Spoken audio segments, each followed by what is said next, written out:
He looked me in the eye, said, "I forgive you," and held me. But 3 months later, I found out he'd been planning his revenge the whole time. I know how this sounds. I know you're already judging me, and honestly, I get it. I cheated. It wasn't planned. It wasn't romantic. It wasn't some movie script love story. It was a night that never should have happened, and I've replayed it in my mind 1,000 times since. His name was Nate. We worked in the same building. He in IT, me on the legal team. It started with friendly conversations by the elevator, then longer lunches, then a rainy night after drinks when everything blurred and I made the worst decision of my life. The moment it was over, I felt it. This bone-deep sickness in my stomach. Not guilt because I got caught. Guilt because I knew I wouldn't be able to look my boyfriend, Tyler, in the eyes the same way ever again. Tyler and I had been together for 4 years. We shared an apartment, a dog, a Netflix password, and a life that felt safe. Maybe too safe, but he was good. The kind of man who left love notes on the counter, remembered the anniversary of our first date, and made my coffee exactly how I liked it. He didn't deserve what I did to him. That weekend, I told him, sat him down, hands shaking, heart in my throat, and said the words out loud. Not because I wanted to hurt him, but because I knew he'd feel the truth even if I never said it. He didn't shout. He didn't throw anything. He just stared at the floor for a long time, then stood up and walked into the other room. I thought that was it, that we were over. But the next morning, he made coffee, 2 mugs, sat across from me and said, "I'm not going to pretend I'm okay, but I'm not walking away either. People mess up. I just need time." I cried so hard I couldn't breathe. For the next few weeks, he was quieter, but kind, distant, but still home.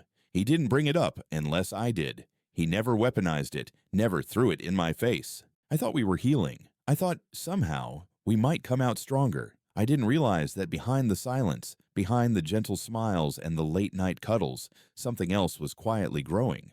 Not forgiveness, not healing, but a plan. A plan I wouldn't find out about until it was already too late. He started working late, just like I had. I should have seen it coming, but the way he did it was colder than I ever imagined. At first, I didn't question it. Tyler was still coming home, still eating dinner with me, still walking our dog, still sleeping in the same bed. But he was quiet, the kind of quiet that isn't sad or angry, just empty. We were going through the motions, and I told myself that was part of the process. I knew I'd broken something that couldn't be glued back overnight. So I tried harder. I showed up more, made his favorite meals, asked real questions, even started therapy. Alone, because he said he wasn't ready. Sometimes he'd look at me in a way that made my stomach turn. Not hate, not love, just studying me, like he was waiting for something. Then, slowly, things started to shift. He got a new password on his phone, started putting it face down, the same way I had, back when I was hiding something. When I asked, he shrugged it off with, "Just being more careful with work stuff." He started going to the gym again, staying out later than usual, showering before bed, and not with me. One Friday night, I asked if he wanted to watch a movie together like we used to. "I already made plans," he said, grabbing his keys. "Told you I've been reconnecting with people." I nodded, even though he hadn't. "Friends?" I asked. He looked me dead in the eye and said, "Not like that," and walked out the door. But it was like that. I didn't know who she was at first, or how long it had been going on. But then I noticed the way his mood changed after he came home late, lighter, like he was carrying a secret that made him feel powerful. Then came the cologne, the new shirts, the charger he took with him everywhere, as if he couldn't risk his phone dying. I started checking his location, something I'd never done before. One night, he said he was at Ryan's, but the dot showed him downtown near the Arts District. That's when I knew. Still, I said nothing, not because I was afraid, but because I wanted to understand it. Had he fallen for someone else? Or was this punishment? A week later, I got my answer, loud and clear. I came home early from a work meeting and found a sticky note on the counter, just a short line in his handwriting. "Now we're even." My heart dropped. I walked into the bedroom. His drawers were half empty, one duffel bag gone. No goodbye, no yelling, no dramatic scene. Just that note. He left his key on the dresser, and suddenly it clicked. He never forgave me. He waited until I believed him, waited until I leaned back into love, let my guard down, thought we were fixing what I broke, And then he broke me back. He moved out without warning, left me with the dog, the rent, and the guilt. But it's what he did. After that proved he never intended to let me go quietly. I thought the worst part was over. After I found the note and realized Tyler was gone, I didn't cry. Not at first. I just stood there, holding that little square of paper with 5 words that hit harder than any scream ever could. Now we're even. I sat on the edge of the bed, our dog curled at my feet, and waited for the pain to land. But it didn't. Not in that moment. There was just this numbness, like every part of my body had turned to static. For the first week, I didn't hear from him. No texts, no calls. His social media was quiet. A mutual friend mentioned he was crashing with someone but didn't know details.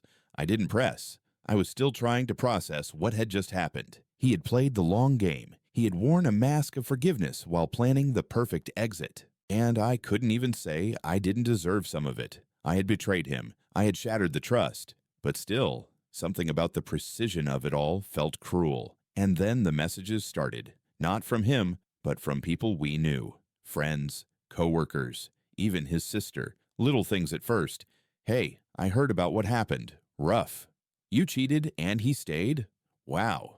I don't know how you live with yourself. He told them not just the truth, but his version of it. Polished, packaged, weaponized.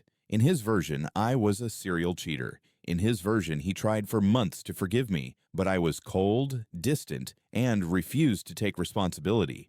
In his version, I'd emotionally manipulated him. I found out later he'd even told one of his guy friends that I'd cheated more than once. Something he knew wasn't true. It wasn't just about evening the score anymore. It was about erasing me. One night, I confronted him. I sent a message, calm, not angry, just asking him to stop twisting the story. I told him I wasn't denying what I did, but I deserved the truth, not character assassination. He left it on read. That silence said everything. He didn't want balance. He wanted to burn everything behind him so no one could even consider taking my side. That's when it all hit me. I had spent so long blaming myself, and yes, I made a huge mistake.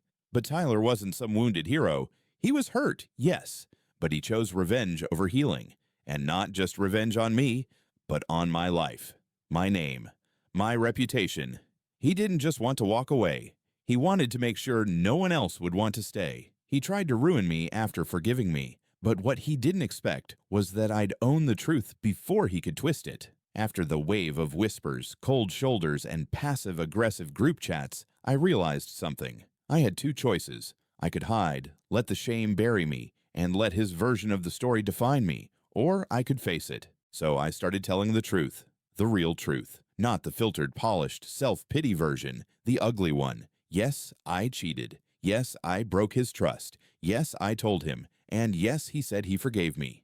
But then, he lied for months while planning how to humiliate me. I didn't do it for sympathy. I wasn't looking for redemption. I just didn't want to live in fear of the story anymore. People were split. Some were cold. Some surprised me with grace. His sister, the same one who texted me, "Wow," in the beginning, she called me one afternoon. "I'm not excusing what you did," she said. But Tyler, he's not who he was pretending to be either. This revenge tour, it's toxic. Apparently, I wasn't the only one he burned. When he moved in with a friend, he told them he'd never forgive a liar. But 2 weeks later, he was hooking up with someone new, someone from his office, and telling her I was emotionally unstable. He didn't just move on.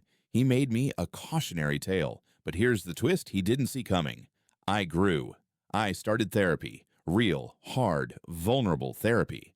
I learned that cheating doesn't come from nowhere. It comes from resentment, left to rot, from silence, from self-abandonment, from pretending everything is fine when it isn't. And I'm not proud of what I did. I'll never be.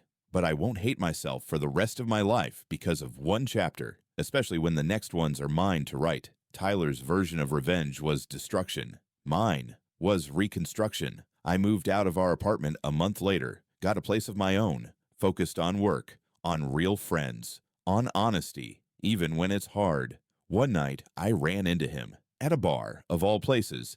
He looked surprised, nervous even. "You look different," he said. "I feel different," I replied. And I meant it. We stood there for a moment in the awkward hum of old tension. Then he asked, "So, we're good?" I looked at him. The man who forgave me just to break me.